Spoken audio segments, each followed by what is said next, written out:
नमस्कार दोस्तों, welcome to my channel Mithilesh Drishtikon. आज हम पढ़ने वाले हैं लुसेंट के polity section Indian polity and constitution के पार्ट 5 को। हम इस वीडियो में डिटेल में डिस्कस करेंगे साइमन कमीशन जो कि 1927 में आई थी, क्रिप्स मिशन जो कि 1942 में आई थी, कैबिनेट मिशन जो कि 1946 में आई थी, माउंटबेटन प्लान जो कि 1947 में आई थी। ये सब कुछ हम लोग आज इस वीडियो में कवर कर लेंगे। अगर ये हमारा लुसेंट का पार्ट 5 है, अगर आपने 1 2 3 4 नहीं देखा है तो आप ज़रूर देख लें ताकि आपका कॉन्सेप्ट क्लियर हो। तो चलिए वीडियो को शुरू करते हैं। तो सबसे पहले नंबर पर जो हमारा था वो था साइमन कमीशन। तो साइमन कमीशन कब आया? साइमन कमीशन 1927 में आई थी। क्यों बना था ये Simon commission? Government of India act 1919 के अकॉर्डिंग 10 साल के बाद इंडियन कॉन्स्टिट्यूशन में रिव्यू होना था। ब्रिटिश गवर्नमेंट ने 2 साल पहले ही 1927 में ही साइमन कमीशन भेज दिया था ताकि इंडियंस डिमांड को डिले किया जा सके। कॉम्पोजिशन क्या हुआ इसका? चेयरमैन था इसका सर जॉनसन साइमन। 7 मेंबर्स थे इसमें, लेकिन एक भी इंडियन मेंबर नहीं थे इसमें। इस वजह से इंडियंस ने इसे वाइट कमीशन भी कहा। ऑब्जेक्टिव्स क्या था इसका? डीआरसी सिस्टम का इवोल्यूशन करना था, प्रोविजनली एंड सेंट्रल गवर्नमेंट का पावर को डिवाइड करना था, फ्यूचर कॉन्स्टिट्यूशन का रोड मैप बनाना था। तो इसलिए इंडियंस का रिएक्शन इसमें क्या हुआ? कांग्रेस, मुस्लिम लीग और लिबरल सब ने इसको बाइकआउट किया साइमन कमीशन को, क्योंकि इसमें एक भी इंडियन मेंबर्स नहीं था, जो था सब ब्रिटिशर्स ही थे। इसलिए इंडियंस ने इसे बहुत ही बाइकआउट किया। इसका वजह क्या हुआ? नेशनल वाइड प्रोटेस्ट हुआ जिसका नाम पड़ा Simon go back, Simon go back. Lahore में भी इसका प्रोटेस्ट हुआ जिसमें लाला लाजपत राय ने किया था, और लाहौर में प्रोटेस्ट की वजह से लाला लाजपत राय को लाठीचार्ज की गई थी। बाद में उनकी डेथ हो गई थी 1928 में, शायद साइमन कमीशन के तहत ही उनकी डेथ हो गई थी। लाहौर में वो प्रोटेस्ट कर रहे थे तो लाला लाजपत राय पर लाठीचार्ज की गई थी। 1928 में उनकी डेथ हो गई थी इसी साइमन कमीशन की वजह से। उसके बाद 1928 में फिर साइमन कमीशन के बाइकआउट के रिस्पॉन्स में नेहरू रिपोर्ट आई थी, जिसने मोतीलाल नेहरू कमेटी बनाई गई थी। उसमें डिमांड रखी गई थी कि डोमिनेंट स्टेटस होना चाहिए, फंडामेंटल राइट्स होना चाहिए, रेस्पॉन्सिबल गवर्नमेंट होना चाहिए। ये नेहरू रिपोर्ट की डिमांड थी जो कि 1928 में आई थी। रिकमेंडेशन क्या हुआ इसका? उसके रिकमेंडेशन इसका 1930 में आया। डिमांड को एक्सेप्ट कर लिया गया था। डीआरसी प्रोविजनली हटा दी जाएगी और प्रोविजनली ऑटोनॉमी दी जाएगी, और स्ट्रॉन्ग सेंटर होगा, और कम्युनल इलेक्ट्रोल कंटिन्यू रहेगा। ये डिमांड को एक्सेप्ट कर ली गई थी 1930 में। इसका जो कॉन्सिक्वेंस क्या हुआ, इसका असर क्या हुआ था साइमन कमीशन का? इंडियन नेशनलिज्म स्ट्रॉन्ग हुआ था। राउंड टेबल कॉन्फ्रेंस 1930 से 1932 तक चला था। इसका जो डायरेक्ट रिजल्ट आया वो गवर्नमेंट ऑफ एक्ट 1935 में आया था। तो ये थी हमारी साइमन कमीशन। उम्मीद करता हूँ कि आपको बहुत ही अच्छे से समझ में आई होगी। हमने सब कुछ इसमें डिस्कस कर दिया था, क्यों बना, कितने मेंबर्स थे, क्यों इसका प्रोटेस्ट हुआ, इसकी वजह से लाला लाजपत राय पर लाठी चली और उनकी 1928 में डेथ भी हो गई थी। तो ये थी हमारी साइमन कमीशन। सेकेंड नंबर पर जो हमारा है वो है क्रिप्स मिशन, जो कि 1942 में आई थी। वर्ल्ड वार सेकेंड में ब्रिटेन वीक हो चुका था और जापान का तहत इंडिया तक पहुंच चुका था। ब्रिटेन को इंडिया का सपोर्ट चाहिए था। क्रिप्स मिशन का जो हेड था वो था सर स्टैफोर्ड क्रिप्स।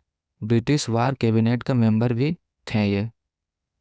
इसका प्रपोजल डिटेल में हम लोग पढ़ते हैं। इसका प्रपोजल क्या हुआ, क्योंकि इंडिया का तो सपोर्ट चाहिए था ब्रिटेन को, तो कुछ तो प्रपोजल रखना पड़ेगा, तब तो इंडिया हेल्प करेगी उनकी।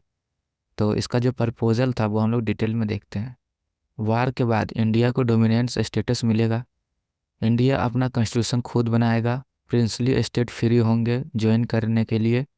और डिफेंस, वार के दौरान ब्रिटिश कंट्रोल में रहेंगे।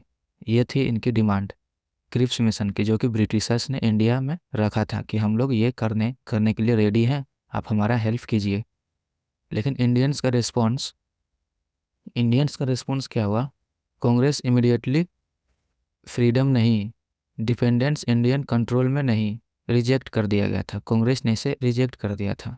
और मुस्लिम लीग ने भी पाकिस्तान का क्लियर प्रॉमिस नहीं, रिजेक्ट कर दिया था इसको। इंडियंस का रिस्पॉन्स यही था कि कांग्रेस ने भी इसे रिजेक्ट कर दिया और मुस्लिम लीग ने भी इसे रिजेक्ट कर दिया। कॉन्सेंस क्या हुआ? क्विट इंडिया मूवमेंट अगस्त 1942 में स्टार्ट हुआ। मास अरेस्ट हुआ, ब्रिटिश अथॉरिटी वीक हो चुकी थी। और इम्पोर्टेंस इसका क्या हुआ? ब्रिटिश पावर का डिक्लाइन क्लियर हो गया और मास मूवमेंट का लास्ट फेज स्टार्ट हो गया था। तो ये थी हमारी क्रिप्स मिशन। थर्ड नंबर पर जो हमारा है वो कैबिनेट मिशन प्लान, जो कि 1946 में आई थी। वर्ल्ड वार सेकेंड के बाद ब्रिटेन इकोनॉमिकली और फाइनेंशियली वीक हो चुकी थी। इंडिया में कॉमर्शियली टेंशन पीक पर आ चुकी थी। और कैबिनेट मिशन प्लान का जो 3 मेंबर्स थे उसका नाम था, पहला मेंबर्स थे लॉर्ड पैथिक लॉरेंस जो कि सेक्रेटरी ऑफ स्टेट थे, सर स्टोफिट क्रिप्स जो कि क्रिप्स मिशन के हेड भी थे, तीसरा था जो वो एवी एलेक्जेंडर। ये 3 मेंबर्स थे कैबिनेट मिशन प्लान के, जो कि आपको याद रखना है। कैबिनेट मिशन प्लान के ऑब्जेक्टिव्स क्या थे? पावर को ट्रांसफॉर्म करना प्लान के लिए, और इंडिया को यूनाइटेड रखना, कॉन्स्टिट्यूशन मेकिंग प्रोसेस को स्टार्ट करना। ये 3 काम थे ऑब्जेक्टिव्स। और इसका मेन प्रोविज़न क्या था? इसका मेन प्रोविज़न था कैबिनेट मिशन का कि इंडिया यूनाइटेड रहेगा, सेंटर के पास सिर्फ डिफेंस, फॉरेन अफेयर्स और कम्युनिकेशन रखी जाएगी। और प्रोविज़न के ग्रुप में, ग्रुप ए में हिंदू मेजोरिटी प्रोविजंस रहेंगे, ग्रुप बी में NWFP पंजाब, सिंध और बलूचिस्तान रहेंगे, और ग्रुप सी में बंगाल, असम रहेंगे। कॉन्स्टिट्यूएंट असेंबली बनेगी और इंटरिज्म गवर्नमेंट का प्रोविज़न भी रहेगा। तो ये थी मेन फीचर्स जो कि कैबिनेट मिशन में रखी गई थी। लेकिन इसका जो फेलियर रीजन क्या था? कांग्रेस स्ट्रॉन्ग सेंटर चाहता था और मुस्लिम लीग ग्रुप सिस्टम परमानेंट बनाना चाहती थी, जो कि इसमें नहीं मानी गई थी। कांग्रेस जो थी वो स्ट्रॉन्ग सेंटर चाहती थी और मुस्लिम लीग जो थी वो चाहती थी कि ग्रुप सिस्टम को परमानेंट बनाना चाहती थी, वो परमानेंट बना रहे।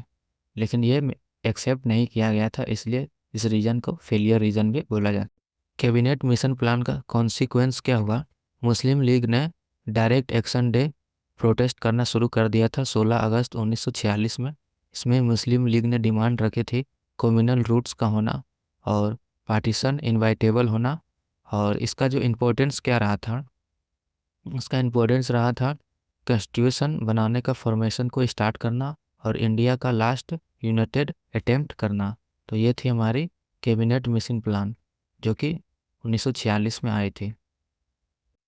चौथा नंबर पर हमारा है माउंटबेटन प्लान, जो कि 3 जून 1947 को आई थी।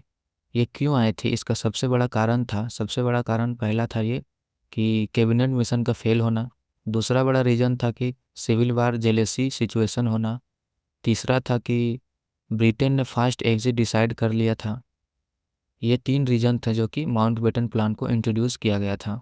और इसका जो वायसराय था वो था लॉर्ड माउंटबेटन, इसीलिए इसका नाम माउंटबेटन प्लान रखा गया, क्योंकि इसका जो वायसराय था वो लॉर्ड माउंटबेटन था और ये लास्ट वायसराय भी रह चुके हैं, जो कि 3 जून 1947 को आए थी।